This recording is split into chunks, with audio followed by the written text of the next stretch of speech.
2023년 11월 29일 전환광성교회 수요예배 시작하겠습니다. 사랑과 은혜가 풍성하신 아버지 하나님, 11월의 마지막 수요예배를 드릴 수 있도록 선한 길로 인도하시니 감사합니다. 한 해의 끝자락에 서서 주님께서 베풀어 주신 은혜를 되새겨 봅니다. 내가 잘해서 받은 복이 아니오니 항상 겸손하게 주님의 사람들을 사랑하는 사람이 되게 하옵소서. 예수 그리스도의 이름으로 기원하옵나이다. 아멘. 찬송가 380장 찬양하겠습니다.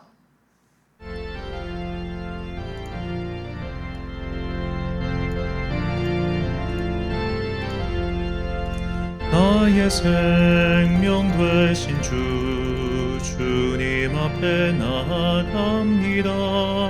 주의 흘린 보혈로 정케 하사 받아주소서. 날마다 주를 찬송하겠네.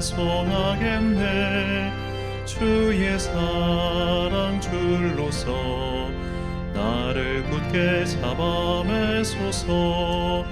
괴로운 세상 지낼 때 나를 인도하여 주소서.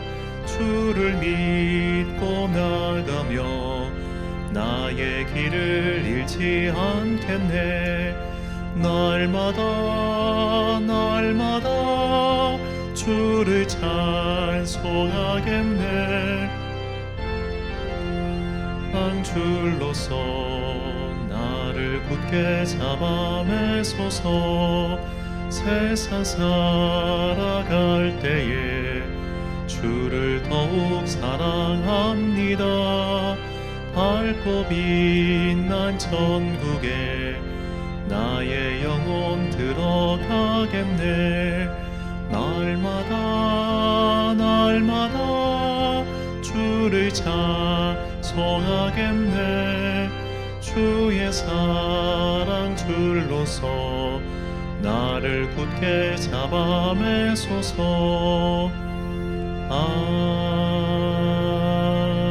아멘.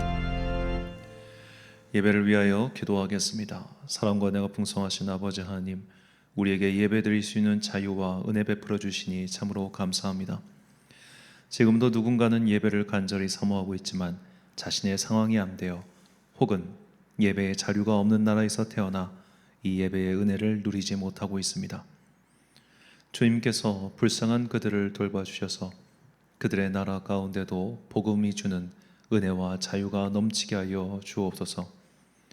이 땅 가운데 어려움에도 불구하고 하나님의 교회를 세워주시고 그 하나님의 교회가 확장되는 것을 우리의 눈으로 보게 하시니 참으로 감사합니다. 지금도 이슬람 세력들에 의해 억압당하고 있는 나이지리아의 기독교 공동체를 주님 돌봐 주옵소서. 그들의 진실로 하나님을 사랑하고 주님께 생명을 바쳤기 때문에 한 해에도 몇백 명이나 되는 순교자들이 지금도 나오고 있습니다. 그 안타까운 피와 눈물을 주님께서 기억하시고 그 땅 가운데 초대교회의 역사가 회복되게 하여 주옵소서. 지금도 귀신의 역사, 사탄의 역사와 마주하여 그래서 복음과 진리의 빛을 들고 일어나고 있는 주의 거룩한 자녀들이 있습니다. 하나님의 역사는 태초부터 지금까지 멈춘 적이 없습니다.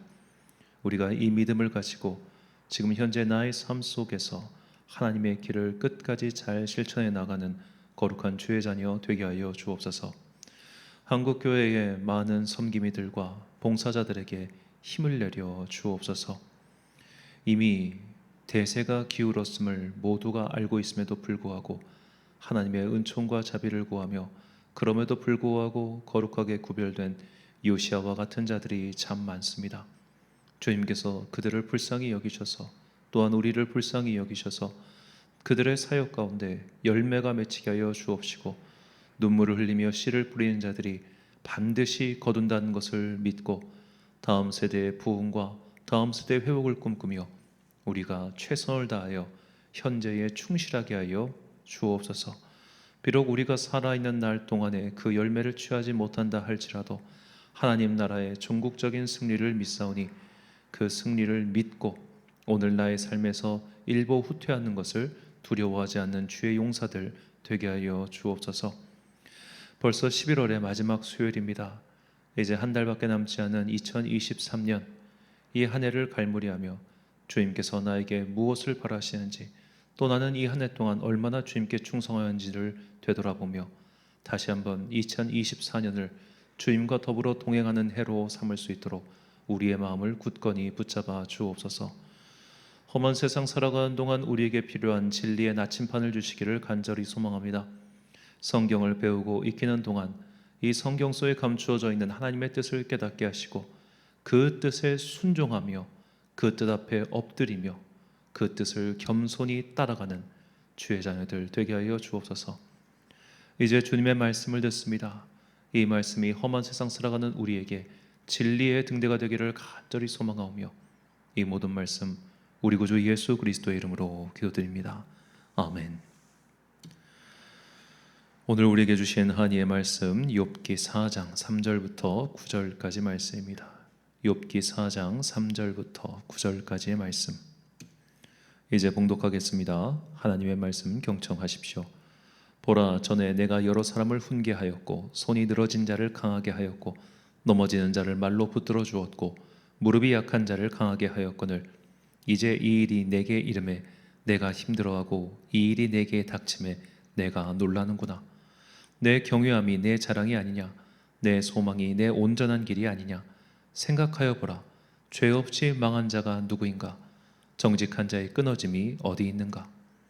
내가 보건대 악을 밭갈고 독을 뿌리는 자는 그대로 거두나니 다 하나님의 입 기운에 멸망하고 그의 콧김에 사라지느니라. 아멘. 우리는 다 알 수 없다라는 제목으로 하나님의 말씀 선포하겠습니다. 불교의 용어 중에 인연생기란 말이 있습니다. 인간을 비롯한 모든 존재는 서로 연결되어 있으며 독립적으로 존재하지 않는다는 말입니다. 여기에서 나온 불교의 철학이 연기법이죠.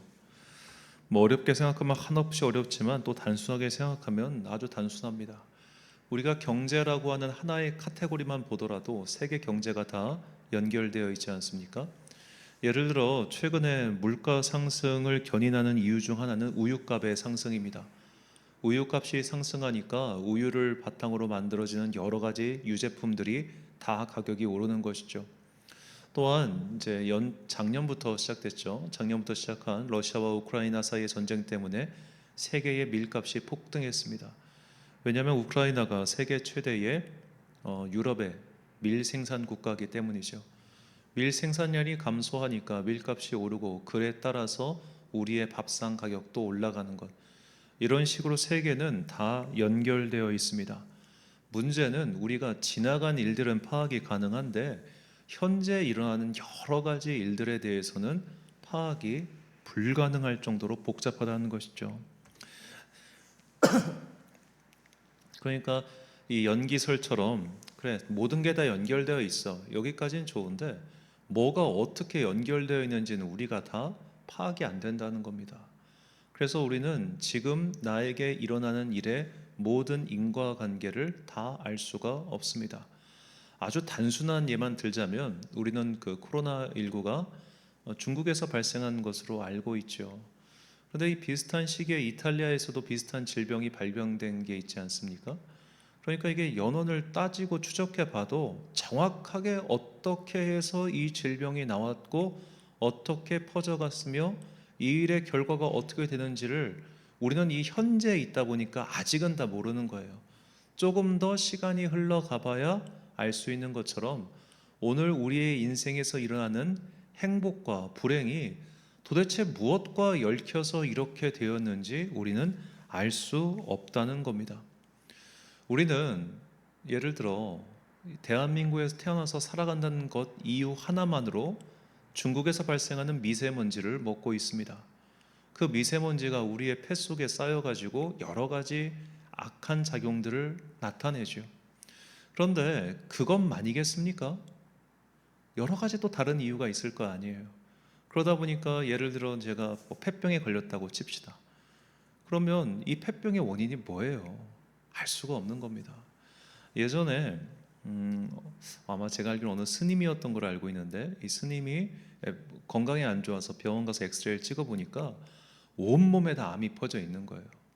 그러니까 이 스님이 황당한 거예요. 젊은 나이고 또 나는 평생 술 담배 해본 적도 없고 육식도 거의 안 하는 채식주의자인데 왜 이렇게 암이 퍼졌냐고 알 수가 없는 겁니다. 자, 우리가 내 인생에서 내 삶에서 일어나는 여러 가지 것들의 원인을 다 알 수 없다는 것. 왜냐하면 세계가 너무나 복잡하게 연결되어 있기 때문에 그 복잡계 속에 있는 나는 내 삶에서 일어나는 여러 가지 일의 원인과 결과를 다 알 수 없다는 것. 이게 정말 우리가 반드시 기억해야 할 진리입니다. 우리는 내 인생에서 일어난 일조차도 다 알 수 없습니다. 우리가 알 수 없기 때문에 사람들은 종교의 힘을 의지하는 거죠. 내가 알 수 없어요, 하나님. 나는 이런 것들을 다 알 수 없고 파악할 수도 없어요. 그러니까 이 모든 일의 결과를 아시는 하나님, 이 일이 어디서부터 어떻게 왔으며 어떻게 갈지를 아시는 하나님께서 그 모든 인과 원인과 결과를 다 나에게 좋게끔 해주세요. 우리는 이것을 복이라고 부르는 겁니다. 자, 그러다 보니까 모든 종교인들은 다 이렇게 생각하는 경향성이 있습니다. 신의 뜻을 따르면 복을 얻는다. 따라서 내가 복을 얻지 못했다면, 고난이 있다면 신의 뜻을 따르지 않아서다 라는 것이죠. 신적 존재, 우리가 믿는 하나님은 우리 일에서 일어나는 모든 이 세계의 모든 인과관계, 어떻게 누가 어떻게 어떤 끈으로 연결되는지를 다 아시기 때문에 내가 그것을 아시는 하나님의 뜻에 순종해서 주님과 동행해서 살아가면 주님께서는 이 모든 것들을 다 나에게 유리하게 만드셔서 내가 하는 일에 복을 주실 거야. 이것이 우리의 기본적인 믿음 아닙니까? 또 성경은 그거에 대해서 딱히 부정하지 않습니다. 우리가 신명기 28장을 보면 정말로 이 하나님과 동행하는 사람은 엎어져도 복을 받고 뒤로 자빠져도 복을 받잖아요. 그런 식의 복을 우리가 바라고 있어요. 그리고 그것을 약속받았어요. 그러다 보니까 그런 복이 임하지 않았을 때 우리는 응당 하나님께서 저 사람에게 복을 주지 않으시는 것, 심지어 이런저런 종류의 벌을 내리시는 것은 저 사람이 분명히 어떤 나쁜 일을 했거나 신의 뜻을 따르지 않아서다라고 생각합니다. 이 복잡한 세상의 얽힘을 지극히 단순하게 바라보고 있는 것이죠. 자, 그래서 오늘 본문에서도 이렇게 단순하게 생각한 욥의 친구 대만 사람 엘리바스가 욥에게 이렇게 말합니다. 본문 7절과 8절 말씀. 생각하여 보라, 죄 없이 망한 자가 누구인가? 정직한 자의 끊어짐이 어디 있는가? 내가 보건대 악을 밭갈고 독을 뿌리는 자는 그대로 거두나니. 자, 엘리바스는 완곡하게 돌려서 말하고 있지만 지금 네가 자식들이 죽고 재산이 다 날아가고 병에 걸린 이유는 분명히 죄를 지었기 때문이야 라고 생각합니다. 복잡한 인과관계, 이건 모르겠고 복잡한 세상의 이치, 이건 모르겠고 단순하게 생각해서 네가 지금 어려움을 겪는 건 하나님의 뜻을 지키지 않아서야. 왜? 분명히 하나님의 뜻을 따르는 자에게는 복을 주신다고 약속하셨거든. 반대로 하나님의 뜻을 따르지 않는 자는 반드시 벌을 주시겠다고 약속하셨거든. 그러니까 네가 지금 어려움을 겪는 것은 당연히 신의 뜻을 지키지 않아서야라고 오늘 본문은 전하고 있죠. 자, 이런 말 우리가 정말로 많이 하는 말이죠. 우리는 그 사람에게 직접 말할 때도 있고 또 직접 말하지 않을 때도 있지만 은연중에 다들 그렇게 생각합니다. 너의 삶에 고난이 있는 것은 분명히 하나님께서 벌을 주셔서야 라고 생각할 때도 있고, 혹은 조금 더 완화해서 이런 생각도 하죠. 하나님께서 너에게 복을 주시는 것은 어떤 숨겨진 뜻이 있어서일 거야 라고 말입니다. 이번 다니엘 기도회 때 간증하신 분들 중에 마지막 날 간증자가 이 한동대 출신이신데, 그 한동대 초대 학장님께서 이 따님이 먼저 세상을 뜨셨어요. 그때 딸의 장례를 치르는 아비의 마음이 얼마나 괴로웠겠습니까? 그러니까 본인이 하나님을 신실하게 믿는 사람에도 불구하고 그게 너무 고통스러웠다는 거예요. 너무 고통스러워. 주변에서 하는 모든 위로가 귀에 하나도 들어오지 않더랍니다. 마지막에 이제 출상이라고 하죠. 이제 상을 다 치르고 나서 이제 예배를 드리면서 그분이 이런 말씀을 하셨답니다. 내가 믿는 하나님은 당신의 숨겨진 뜻을 보여주시기 위해 사랑하는 자녀의 목숨을 빼앗는 그런 분은 아니다. 나는 도저히 이 결과를 납득도 못하겠고 받아들이기도 너무 힘들다. 하지만 분명한 사실은 하나님께서 이렇게 사랑하는 자녀의 목숨으로 나를 구원해 주셨다는 사실이다 라고 말을 하셨어요. 자, 이 태도가 굉장히 중요합니다. 우리는 우리의 삶에서 일어나는 모든 일들에 대해서 왜 행복하고 왜 불행한지, 왜 누군가는 평안하고 왜 누군가는 고난을 겪는지 그 이유 이렇게 오늘 본문의 이 엘리바스의 말처럼 딱 잘라서 말 못합니다. 누군가는 분명히 악한 자임에도 불구하고 무병장수하는 사람이 있습니다. 이 JMS의 교주를 보십시오. 나이가 얼마나 많은지 아십니까? 70이 훨씬 넘었습니다. 그런데도 저렇게 건강합니다. 반면에 목사님들 중에 정말로 신실하고 좋은 분들 70도 못 채우고 돌아가시는 분들 많습니다. 우리가 다 아는 오카는 목사님, 하용조 목사님 다 70도 못 채우고 돌아가셨습니다.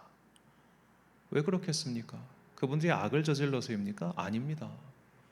우리가 우리 인생에서 일어나는 여러 가지 일들을 이렇게 그냥 딱 잘라서 단순하게 지켰으니 무병장수하고 안 지켰으니 벌받아 일찍 죽었다 이렇게 말을 할 수가 없는 거예요. 그래서 오늘 이 엘리바스의 지적에 대해서 욥이 이렇게 대꾸합니다. 욥기 6장 24절과 30절 말씀. 내게 가르쳐서 나의 허물된 것을 깨닫게 하라. 내가 잠잠하리라. 내 혀에 어찌 불의한 것이 있으랴. 내 미각이 어찌 속임을 분간하지 못하랴. 자, 욥은 항변합니다. 그래, 내가 하나님 보실 때 완벽한 의인은 아닐 거야. 하지만 지금 내가 겪고 있는 고통과 내가 지금까지 해온 일은 등가가 맞지 않아. 내가 벌을 받을 수는 있지. 잘못했을 수도 있지. 그런데 그 잘못이 적어도 내 자식들 다 죽고 내 재산 다 날아가고 내 몸에 병이 걸릴 정도의 잘못은 아니었을 거야. 이건 등가가 맞지 않아. 그러니까 내가 하나님께 따져 물어봐야겠어. 하나님 이거 뭐예요? 라고 말이죠. 이 질문이 오늘 이 현실을 살아가는 많은 성도들의 질문입니다. 우리는 주변에서 많이 봅니다. 저 사람은 저 정도 복을 받을 만큼 살지 않았는데, 혹은 저 사람은 저 정도로 고난을 겪을 만큼 살지 않았는데, 이 질문 말이죠. 이걸 바꿔서 나에게 적용시켜 보십시오. 오늘 어떤 분들 가운데는 이제 이 설교를 듣고 또 함께하는 우리 공동체 가운데는 참 복을 받는 사람들이 있습니다. 물론 그분들을 보면 복 받을 짓을 하십니다. 하지만 똑같은 행위를 한다고 가정했을 때 사실 A라는 분보다 B라는 분이 더 많은 복을 받아야 됨이 마땅한데 A가 비교할 수도 없이 많은 복을 받는 분들을 제가 왕왕 봬요. 그런 걸 볼 때마다 마음 한켠에서 저도 똑같은 질문이 생깁니다. 하나님, 만약에 하나님의 율법을 따르고 하나님 앞에서 신실하게 살아가는 것이 복의 기준이라면 아무리 생각해봐도 A 성도보다는 B 성도가 더 복을 많이 받아야 될 것 같은데 왜 A 성도는 본인 사업도 잘 되고 자녀들도 성공하고 손주도 건강한데 이 B라고 하는 성도는 자녀들도 어렵고 본인 사업도 어렵고 이제는 손주도 없고 왜 이런 일이 벌어지냐 이 말이에요. 그런 생각 우리 정말 많이 하지 않습니까? 자, 우리가 이런 나의 현실에서 맞닥뜨리는 이 하나님을 따르는 사람들이 받는 복과 은혜, 그리고 하나님을 따르지 않는, 하나님께 순종하지 않는 자들이 받는 고난, 역경, 괴로움, 불행, 이 두 가지를 놓고 비교해 봤을 때 우리는 아까 말씀드린 것처럼 단순하게 이 사람이 현재 이런 복을 누리는 것은 하나님의 뜻을 따랐기 때문이야 라고 단정 지을 수도 없고, 반대로 이 사람이 이런 고난을 당하고 있는 것은 하나님의 뜻을 따르지 않았기 때문이야 라고 단정 지을 수도 없다는 겁니다. 왜냐하면 우리는 너무나 복잡한 세상 속에 살고 있고 무엇보다 하나님께서는 우리가 감히 파악할 수 없는 인과관계를 다 고려하셔서 당신의 일을 지금 만들어 가시고 있기 때문이에요. 하나님은 우리가 알지 못하는 그런 일들을 이루어 가십니다. 하나님의 뜻에 순종하며 선하게 살았지만 인생이 고단했던 사람이 성경에 욥 말고 또 나옵니다. 바로 남유다의 왕이었던 요시야 왕입니다. 요시야 왕은 8살의 왕위에 올라가지고 31년 동안 나라를 다스렸죠. 그는 히스기야와 더불어 남유다의 왕들 가운데 가장 하나님의 뜻을 신실하게 따랐던 선한 왕입니다. 하지만 남유다는 요시야 왕 그의 아들 때에 모두 망하고 말지요. 성경은 그 이유를 다음과 같이 설명합니다. 열왕기하 23장 25절과 26절 말씀. 요시아와 같이 마음을 다하며 뜻을 다하며 힘을 다하여 모세의 모든 율법을 따라 여호와께로 돌이킨 왕은 요시아 전에도 없었고 후에도 그와 같은 자가 없었더라. 그러나 여호와께서 유다를 향하여 내리신 그 크게 타오르는 진노를 돌이키지 아니하셨으니 이는 므낫세가 여호와를 경노하게 한 그 모든 경노 때문이라. 아멘. 자, 므낫세는 요시아의 할아버지죠. 지금 할아버지가 나라를 완전히 망쳐놨기 때문에 현재 왕인 요시아가 아무리 그 나라의 믿음의 정기를 바로 세우려고 노력해도 그것이 효과가 없었다는 결론입니다. 자, 그런데 이 결론은 이미 많은 시간이 흐른 후에 성경의 저자가 받은 결론이에요. 그렇다면 이 당시에 살고 있었던 요시아는 이런 결론을 이해하고 있었을까요? 아닐 겁니다. 요시아는 마지막에 이집트의 왕과 전쟁을 치르다가 전사합니다. 그의 나이 39대 일이죠. 자, 최선을 다하여 살았지만 결과값만 놓고 봤을 때 그는 오히려 하나님의 복을 받지 못한 사람처럼 보이죠. 일찍 죽었을 뿐만 아니라 전사했고 또 나라도 그의 아들 때에 망했으니 그렇게 보이지 않겠습니까? 그 당시 사람들이 볼 때는. 하지만 하나님의 계획, 하나님의 섭리는 달랐던 거예요. 이 인과관계, 이 결론은 요시야 때문에 벌어진 게 아니라 그의 할아버지 때부터 혹은 그 이전부터 계속해서 누대에 걸쳐 쌓아놓은 악한 일들 때문이라고 성경은 말합니다. 오늘 우리의 삶에서 일어나는 불행 또한 그럴 수 있습니다. 물론 내가 잘못해서 주님께 받는 벌 있습니다. 하지만 내가 그 정도의 일을 하지 않았음에도 불구하고 겪게 되는 고난이 있잖아요. 제가 새벽에도 잠깐 말씀드렸지만 정말 열심히 하는 목사님들 많습니다. 오히려 대형교회에 있을 때는 보이지 않았던, 제가 이렇게 작은 개척교회를 하다 보니까 작은 개척교회 목사님들끼리 만날 일이 훨씬 더 잦아졌고 그분들과 교제를 하면서 훨씬 더 많은 것들이 보여요. 그러니까 바닥의 현실이 보이는 거예요. 정말 신실하고 노력하는 목사님들 얼마나 많은지 모릅니다. 저는 정말 누가 저한테 추천해달라고 하면은 손에 꼽으면서 야, 이분 진짜 좋은 분이에요 하고 추천할 사람이 최소한 3명은 있습니다. 정말 좋고 신실하고 선한 사람들 많습니다. 근데 그런 사람들은 눈에 안 띄어요. 눈에 안 띄어. 사람들이 그런 사람보다는 스펙 좋은 사람들 좋아하니까, 뭔가 있어 보이는 사람들 좋아하니까. 그러니까 수수하게 선한 것은 좋아하지 않고 화려한 것들을 좋아하는 게 현세이지 않습니까? 그러니까 그런 분들은 빛을 받지 못해요. 어려워요. 참 어려워요. 그런데 정말 좋은 분들 많아요. 그런데 그런 분들을 보면 누군가는 그렇게 얘기하지 않겠어요? 저 목사가 성공하지 못하는 건 기도를 적게 하나 봐. 제가 볼 때 하루 종일 기도하는 사람인데도. 그런 말 얼마나 많이 합니까? 그러니까 우리가 내가 하나님의 뜻에 따라 신실하게 삶에도 불구하고 내 삶에 열매가 없을 때, 고난이 닥칠 때, 괴로움을 겪을 때 그것을 자책하는 버릇을 버려야 합니다. 이 일은 나의 잘잘못 때문에 벌어진 일이 아니에요. 내가 알지 못하는 거대한 이 세계의 흐름 속에서 벌어지는 일이라는 겁니다. 다시 말씀드리지만 갑자기 오늘 우리가 사는 이 경제적 현실이 어려운 것은 전쟁이 먼 지구 반대편 나라에 전쟁이 일어나니까 연쇄적으로 해서 어려움을 겪기도 하잖아요. 갑자기 전 세계에 무슨 감기 같은 질병이 돌아서 이렇게 막 경제가 곤두박질을 누가 알았겠어요. 내가 어찌할 수 없는 거대한 흐름 속에서 벌어지는 불행들이 있어요. 그런 것을 전부 내 탓인 양 하면서 스스로를 괴롭게 만들 필요가 없다는 겁니다. 바꿔 말하자면 누군가를 그렇게 정죄해서도 판단해서도 안 된다는 것이죠. 성경에는 반대의 사례도 있습니다. 하나님의 뜻을 하나도 따르지 않은 악인이었음에도 불구하고 그가 평안하게 오래 살며 사람들의 칭찬을 받은 사람이 있어요. 바로 북이스라엘을 다스렸던 여로보암 2세입니다. 고고학적 발견에 따르면 여로보암 2세 때가 바로 북이스라엘의 전성기라고 합니다. 그는 북이스라엘 왕들 중에서 가장 긴 기간인 41년 동안 나라를 다스렸고 그의 치세 때 북이스라엘은 전성기를 구가했죠. 그러면 그런 전성기를 구가한 여로보암 2세에 대한 성경의 평가는 어떻게 되었는가? 열왕기하 14장 23절과 24절 말씀입니다.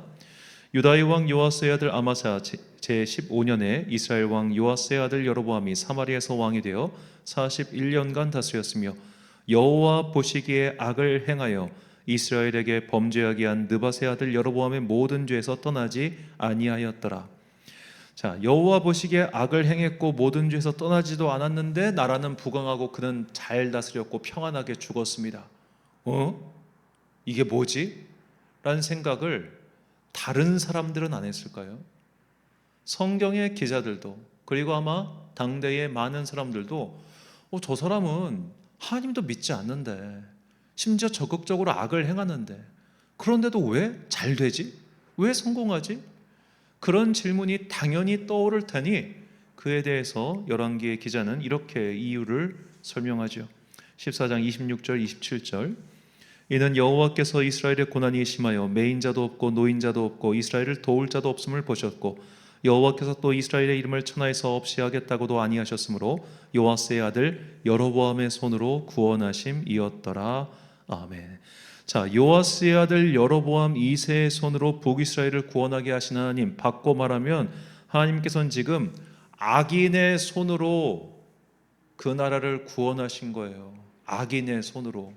그리고 그 악인의 손에서 하는 일들이 잘 됐어요. 그런데 그것이 여로보암 2세를 어여삐 여기셔서 그렇게 한 겁니까? 아닙니다. 북이스라엘의 백성들을 어여삐 여기셔서 그랬습니다. 교회도 마찬가지입니다. 목회자가 잘해서 부흥하면 좋죠. 그런 경우도 많고. 그런데 목회자가 참 별로인데도 교회 부흥하는 데 있습니다. 왜 그럴까요? 거기에 있는 성도들을 주님께서 어여삐 여기셔서 그런 것 아니겠습니까? 저는 그렇게 생각합니다.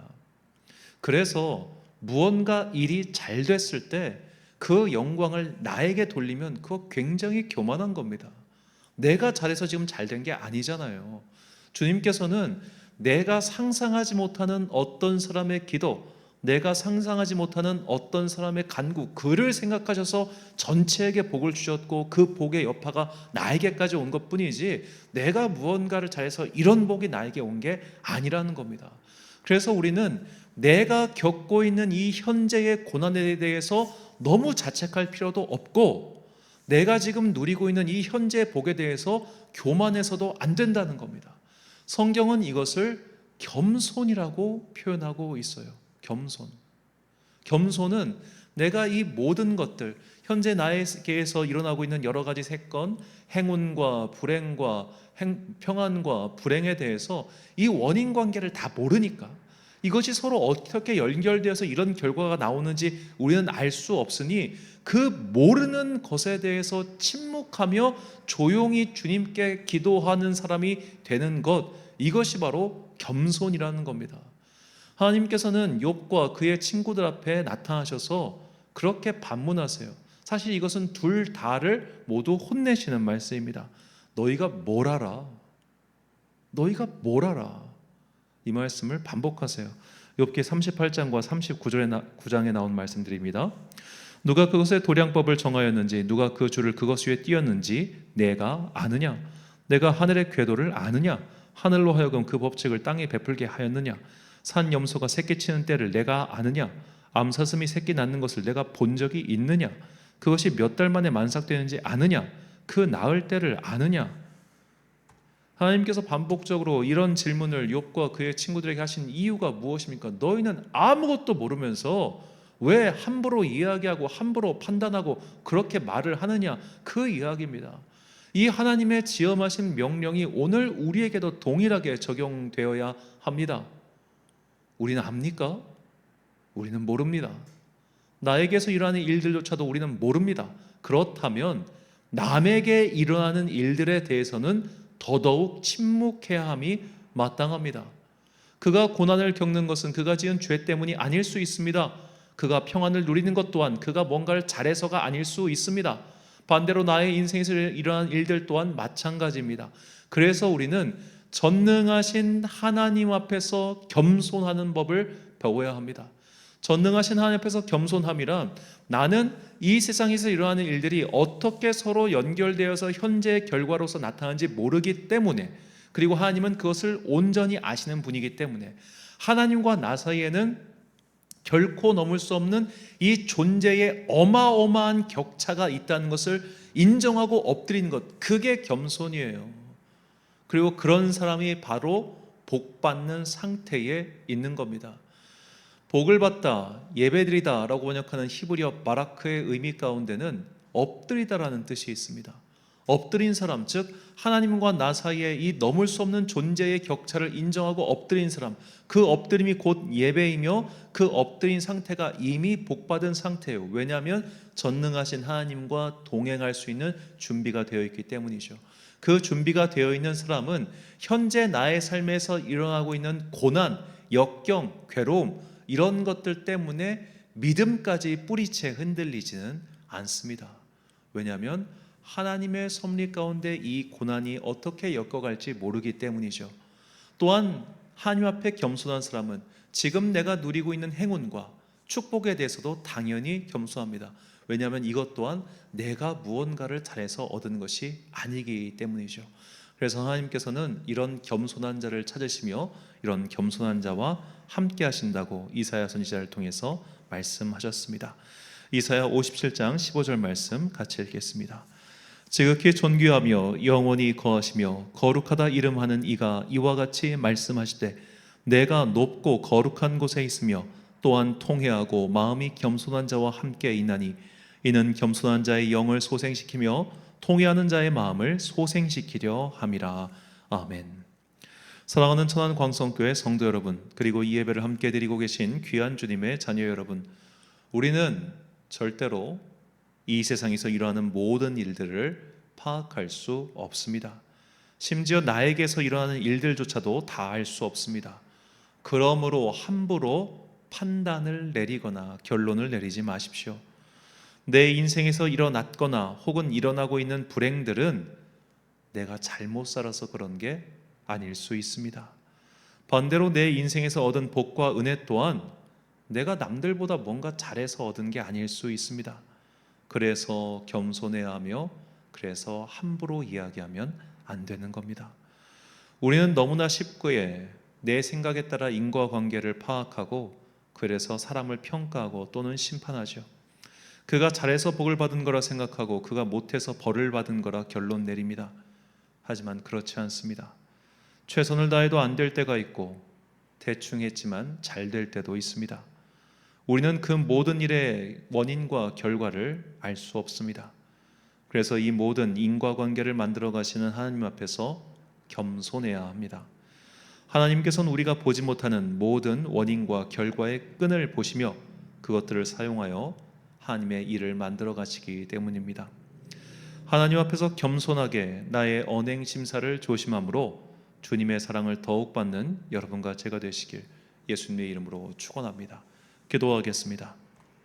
사랑과 은혜가 풍성하신 아버지 하나님, 우리는 성경의 이야기를 통해 다시 한번 주님의 진리를 깨닫게 됩니다. 악인들도 이 땅에서 복을 얻을 때가 있습니다. 그것은 그가 잘나서 받은 것이 아니라 그의 주변의 어떤 일 때문이었습니다. 의인들도 열심히 주님의 뜻을 따랐지만 결과가 좋지 않을 때도 있었습니다. 그것 또한 그의 잘못 때문이 아니라 다른 이유 때문임을 깨닫게 해주시니 감사합니다. 너무나 쉽게 우리의 주변에서 일어나는 일들을 판단하고 정죄하고 결론 내리는 우리의 교만을 용서하여 주옵소서. 이제는 겸손하게 내 주변에서 혹은 나에게서 일어나는 일들에 대해 판단을 유보하고 주님의 섭리를 믿으며 자신이 해야 할 일에 먼저 집중하는 주의 자녀들 되게 하여 주옵소서. 이렇게 우리가 겸손하게 주님과 더불어 동행해 나아갈 때 주님께서는 반드시 주님의 때에 주님께서 준비하신 우리의 상을 내려주실 것을 믿습니다. 그 최종 승리와 최후의 상을 바라보며 오늘 나에게 부름받은 이 소명의 자리에서 끝까지 최선을 다하는 주의 거룩한 자들 되기를 간절히 소망하오며 이 모든 말씀 우리 구주 예수 그리스도의 이름으로 기도드립니다. 아멘. 찬송가 541장 찬양하겠습니다.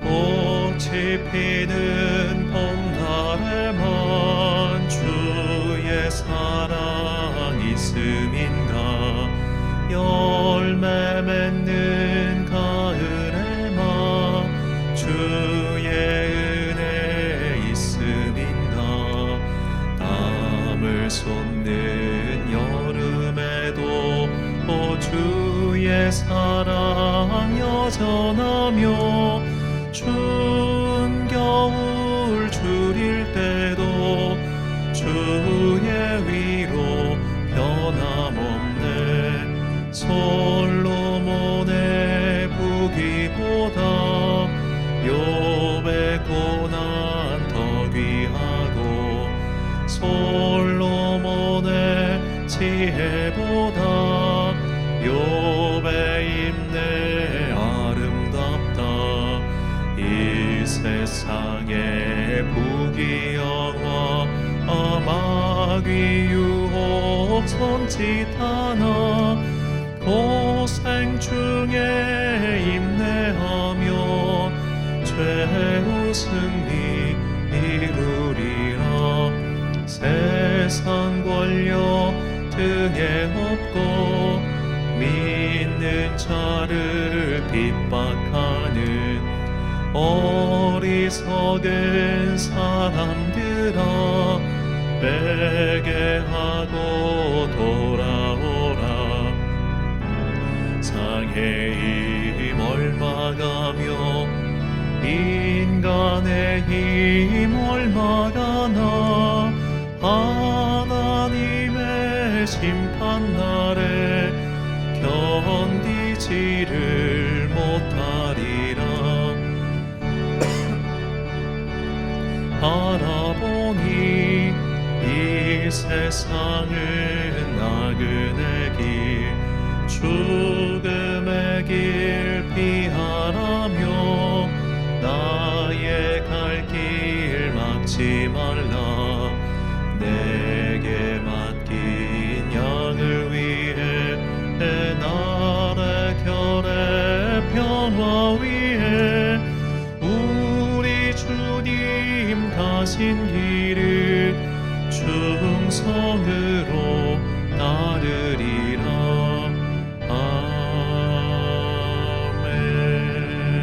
아멘.